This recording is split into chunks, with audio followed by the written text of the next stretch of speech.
Et pour terminer cette semaine, on va parler de ce qui est disponible dans scikit-learn pour faire des méthodes non paramétriques. Donc,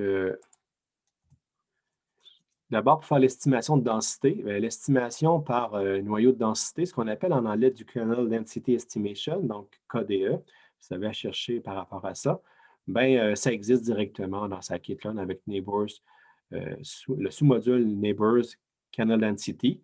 Il y a le paramètre de la bandwidth, donc la valeur de hash, la largeur du noyau qui est ajustable.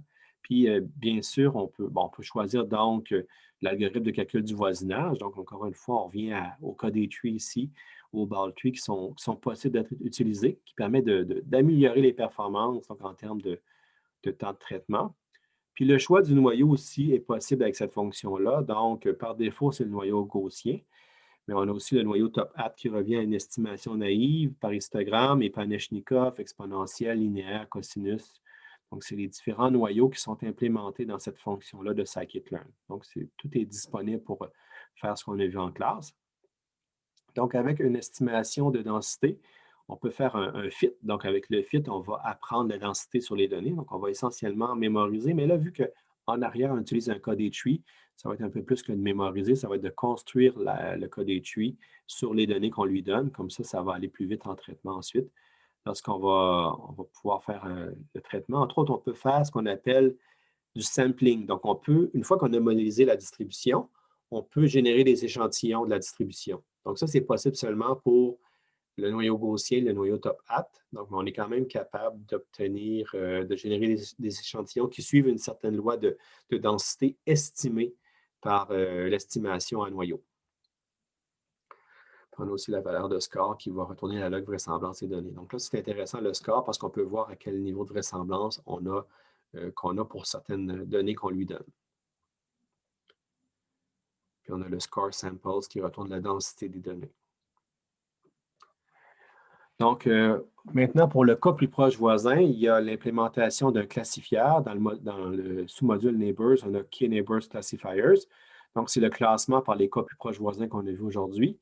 Donc, on a comme paramètre la valeur de K, donc qui est le N-Neighbors dans scikit-learn, qui est le nombre de voisins utilisés. On a l'algorithme à l'arrière qu'on va utiliser. Donc, on a le choix soit avec le code tree, le ball tree qui est un autre algorithme d'optimisation ou l'approche brute. Donc, ça, c'est l'approche où on va avec une approche naïve. Là, on va calculer la distance à chacune des données qu'on lui donne.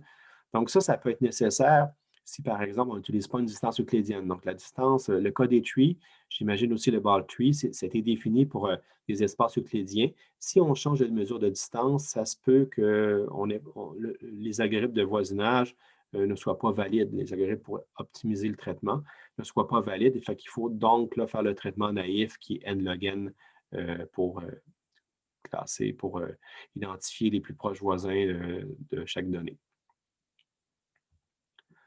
Et donc, on peut aussi varier la métrique ici. Donc, soit qu'on lui donne une chaîne de caractères qui, par défaut, est un Minkowski avec P égale 2. Donc, vous vous rappelez, Minkowski avec P égale 2, c'est la distance euclidienne. Donc, on peut varier la valeur de P, mais on peut aussi varier, utiliser d'autres métriques. Donc, pour voir un peu le détail sur les métriques possibles, allez voir neighbors.distancemetric. Donc, la documentation sur cette fonction-là, ce module-là est disponible. On peut donc définir différentes métriques que l'algorithme va utiliser pour faire son classement. Et donc, pour Minkowski, le paramètre P est ajustable. Donc, le P ici est un entier, ce n'est pas une valeur réelle comme on a vu comme un exemple possible. Donc, ça va être 1, 2 ou infini ou une valeur, ça peut être 3, 4, 5, peu importe. Donc, par défaut, c'est 2 qui correspond à la distance euclidienne.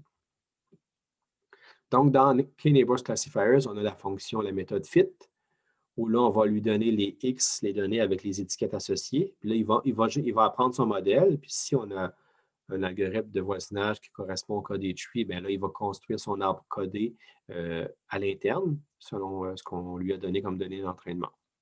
Puis après ça, on peut avoir les cas plus proches voisins directement avec la fonction K-Neighbors, si on veut les avoir et faire quelque chose avec. Sinon, on peut faire la prédiction, où là, il va faire le classement direct avec les cas plus proches voisins, nous disant, on va dire à quelle classe on va assigner notre donnée. Puis on peut aussi faire de la régression avec les cas plus proches voisins. Je ne vous ai pas présenté ça aujourd'hui, mais c'est possible. Donc, allez voir la documentation si ça vous intéresse. C'est une autre façon de faire, mais je vous dirais que les cas plus proches voisins, c'est vraiment intéressant pour le classement. Ce n'est pas particulièrement intéressant pour l'estimation de densité, même si ce que ça fait comme modélisation, ça s'explique bien avec l'estimation de densité.